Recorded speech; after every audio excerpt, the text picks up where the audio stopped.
حدیث نبوی صلی اللہ علیہ وآلہ وسلم، حضور اکرم صلی اللہ علیہ وآلہ وسلم فرماتے ہیں میری امت میں 30 جھوٹے ہوں گے جن میں ہر ایک نبی ہونے کا دعویٰ کرے گا، جبکہ میں خاتم النبیین ہوں، میرے بعد کوئی نبی نہیں۔ روایت ابو داؤد نمبر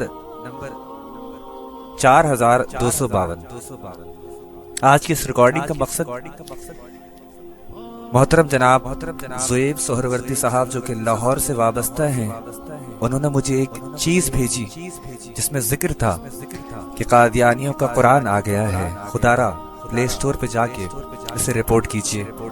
تو میں نے خود تحقیق کی اور اسے پایا۔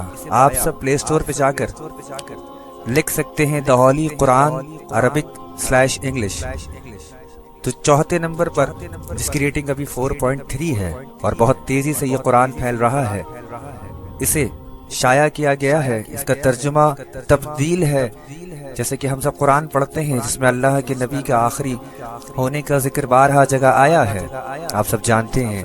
وہ آیتیں نکال دی گئی ہیں، وہ ترجمہ نکال دیا گیا ہے، آپ اسے دیکھ سکتے ہیں۔ اس کے مؤلف، اس کے لکھنے والے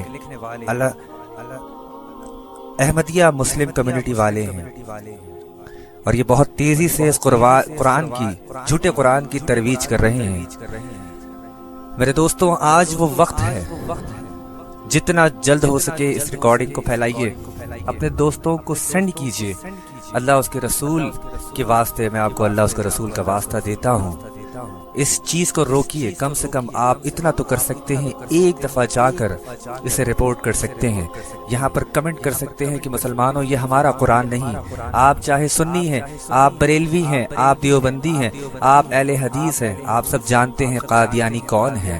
یہ جھوٹی نبی ہونے کا دعویٰ کرتے ہیں، بے شک ان پر اللہ کی لعنت ہے۔ خدا را جتنی جلدی ہو سکے اس کام میں اپنا حصہ ڈالے۔ جناب زویب سہروردی صاحب، میں آپ کا بے حد شکر گزار ہوں۔